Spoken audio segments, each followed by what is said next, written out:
Formation manager ou leader du quotidien.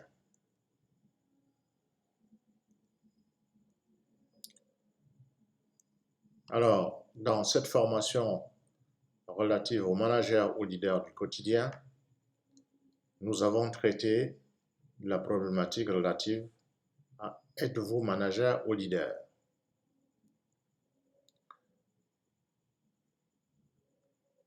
Manager ou leader, l'importance de motiver ses équipes.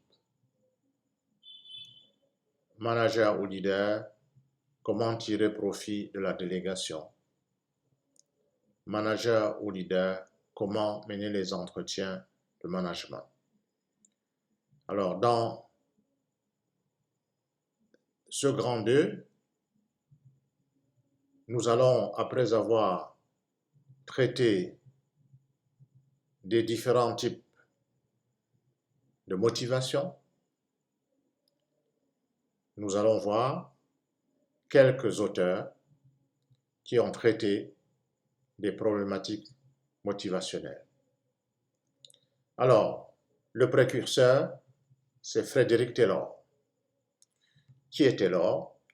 Taylor était un dirigeant d'une grande industrie de production au début du siècle dernier. Il considère que la motivation est fondée sur le gain. Pour Taylor, l'homme travaille pour percevoir un revenu. C'est la raison pour laquelle il milite pour le salaire au rendement, qui est un moyen d'inciter le travailleur à augmenter ses résultats. Alors pour Taylor, le salarié doit être payé à la pièce. Il est contre le salaire à la semaine, le salaire mensuel, parce que, dit-il, si les gens sont payés à la semaine et mensuellement, ils ne fourniront pas les efforts attendus d'eux. C'est pour cela qu'il milite pour le salaire au rendement. Plus vous produisez, plus vous gagnez.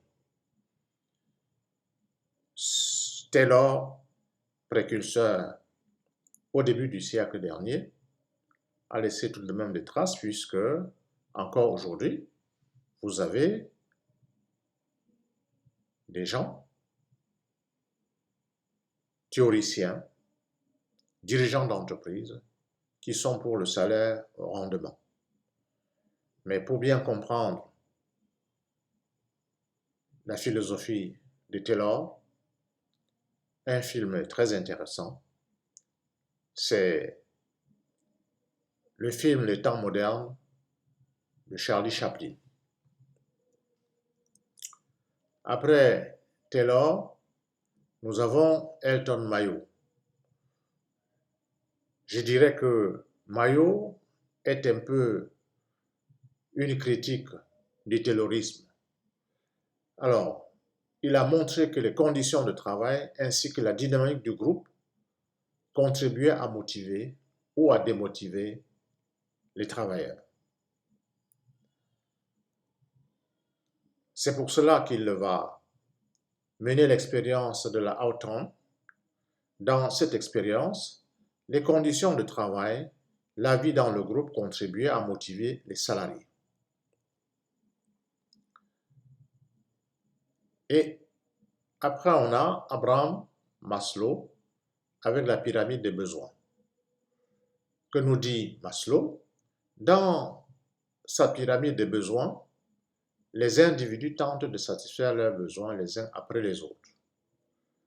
La motivation d'un salarié est donc fonction de sa situation dans la pyramide. La satisfaction des besoins primaires ne comble pas ses attentes.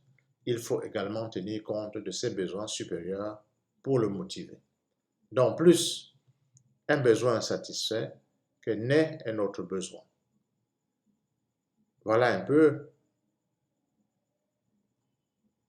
la pyramide des besoins de Maslow. Frédéric Esbert analyse la motivation selon 2 axes. Il met en évidence ce qu'il a appelé les facteurs d'hygiène et les facteurs de motivation. Les facteurs d'hygiène ou extrinsèques sont le salaire, les conditions de travail, la sécurité et le statut.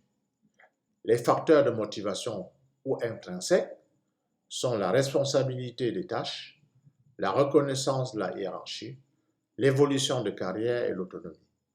La satisfaction des facteurs d'hygiène est nécessaire pour éviter la démotivation, mais influence peu la motivation.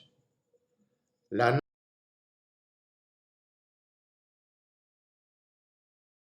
à l'emploi. Pour développer la motivation des salariés, il faut donc agir sur les facteurs dits de motivation. Donc, pour cet auteur, il y a deux types de facteurs. Il y a les facteurs extrinsèques et les facteurs intrinsèques qui vont être à l'origine, n'est-ce pas, de la motivation des salariés. Certains sont plus puissants que d'autres. Les facteurs intrinsèques ou facteurs motivationnels sont plus puissants à motiver le salarié que les facteurs extrinsèques que sont le salaire, les conditions de travail, la sécurité et le statut. Alors, cette pyramide de Maslow et de Herzberg se présente donc comme suit.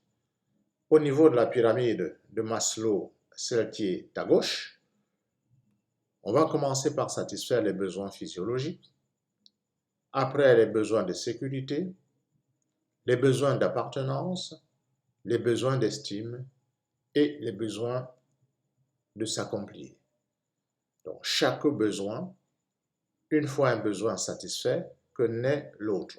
Il faut aussi rappeler que toutes les sociétés ne sont pas au même moment dans ces différents niveaux de besoins. Et Herzberg, lui, va insister sur les facteurs d'hygiène, qui sont les conditions de travail, la sécurité de l'emploi, les relations interpersonnelles. Les facteurs de motivation sont l'accomplissement, la progression, la reconnaissance, la responsabilité, la promotion, le travail en lui-même. On constate donc que les facteurs d'hygiène pourraient être considérés aux besoins physiologiques, aux besoins de sécurité et aux besoins d'appartenance, alors que les facteurs de motivation sont les besoins d'accomplissement, les besoins d'estime.